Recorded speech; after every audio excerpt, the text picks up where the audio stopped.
So an individual or group of people using their access to state power to direct a government to take specific actions to benefit their interests. That, my friends, is the classic definition of state capture. And it goes beyond lobbying, say, for particular policies, but goes to the granular details of the functioning of the state. So you tell them, hire this one, fire that one, award this contract, cancel that investigation, pardon that offender. But these are not just actions to benefit people you like. The puppeteers, those pulling the strings behind the scenes, well, for them, there are billions to be made.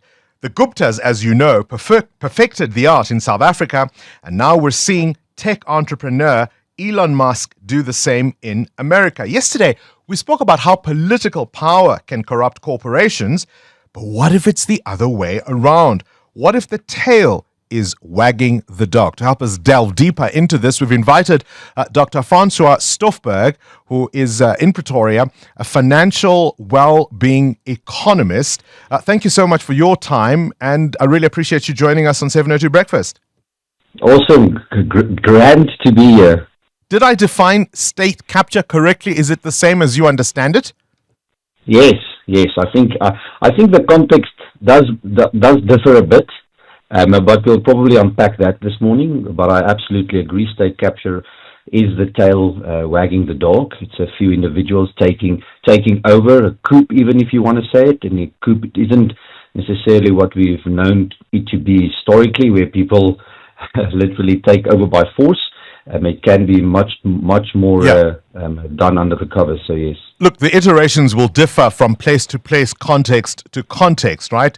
This may not appear as crude as, say, the Gupta or Zupta version, but if it walks like a duck, quacks like a duck, as you say, there are suggestions that there is in fact a coup underway in America right now.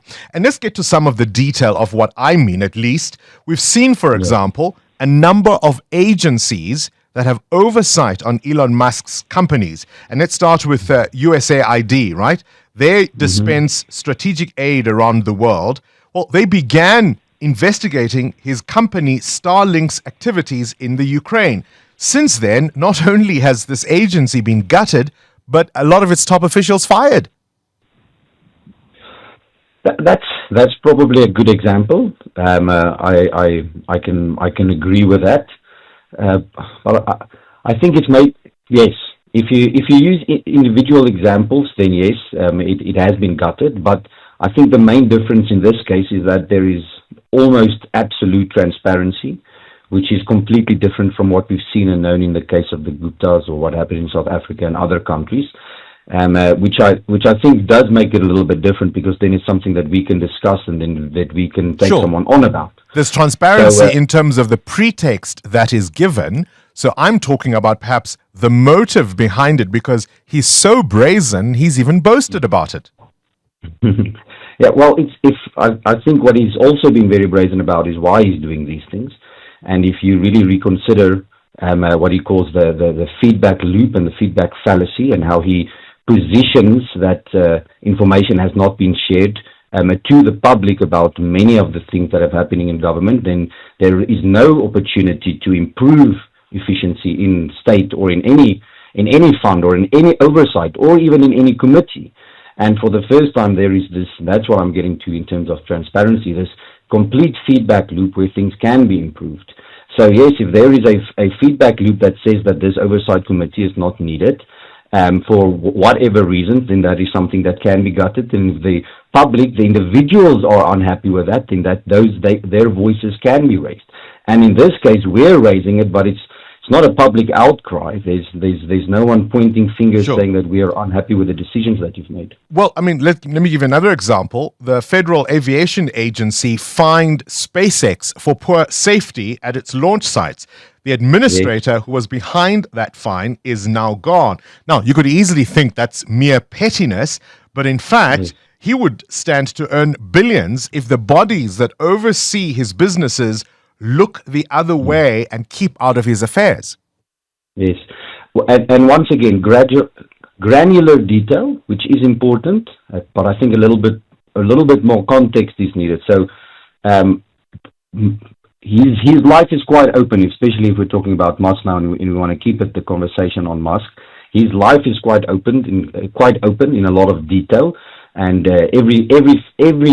everyone on both sides of the fence have a lot to write and a lot to say about him. And I think what's especially true is his argument is always which laws dictate our actions, and are those laws needed? And he even brings this back to first principles that he applies in all these companies. And that's why he can be this, what they call a master generalist. So if the laws that dictate actions are stupid, as he says, then we get rid of them.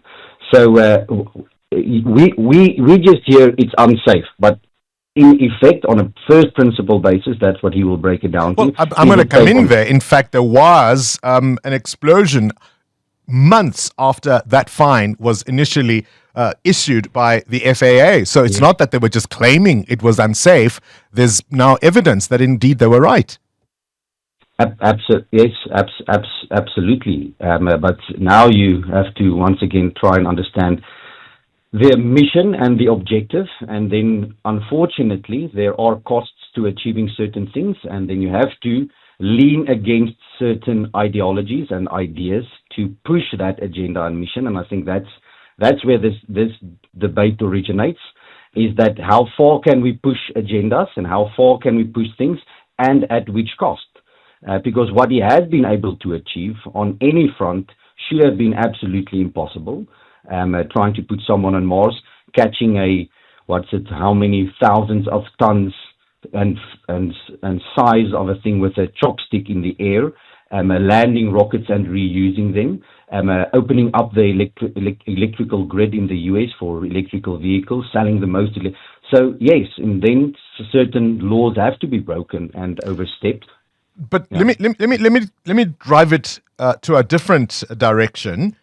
He's, of course, now going to be in charge of this Department of Government Efficiency, DOGE, right? I think the name sounds positively Orwellian, but anyway, he runs Tesla, as you've mentioned, this global auto manufacturer. Then there's SpaceX, a company whose ambitions, as you say, are to take man to Mars. He also has crucial defense contracts. Then there's X, right? A massive communications platform. He's into AI. He's working on brain implants, and now he apparently has the time to be in charge of DOGE.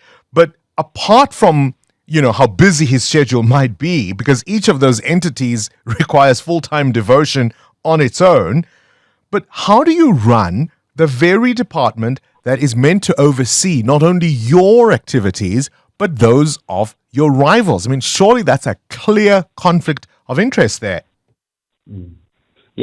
Yes, and the big question, the jury is still out. Is Musk the superhero or the supervillain? And that's yet to I think come into fruition. I think as of yet, the evidence does speak that everything he touches turns into gold, and not just financially. I think in terms of the industries that he's been able to disrupt have been to the advantage of most US citizens, including what he did with Twitter, turning it into X. And there's probably an argument on both ways, but so the jury is still out in terms of the direction and the cause and the reason for doing these things. He seems to be very primal, and what I mean with that is his cause for doing what he's doing now is to liberate US taxpayers. That's all US taxpayers. Is he going to become a trillionaire from this?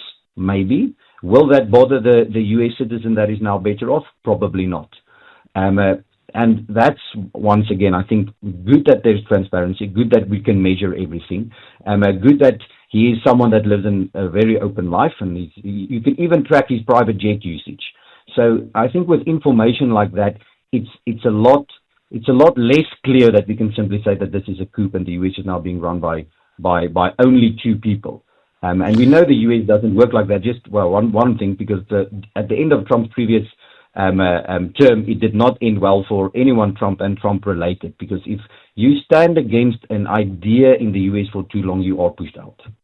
Well, I mean, just this week, we've seen the U.S. Justice Department ordering federal prosecutors to drop corruption charges against the New York mayor who's cozied up to Trump. This is a guy who allegedly accepted luxury international flights, hotel suites, free high-end restaurant meals in return for favors. Some would say we are seeing America's imperial president Musk his Rasputin. That's what I think. We'll leave it there. Dr. Francois Stofberg, who is a financial well-being economist. Your thoughts? Is the tail wagging the dog? Current events, developing stories, Tough questions. your voice making a difference. This is Breakfast with Bongani Bingwa.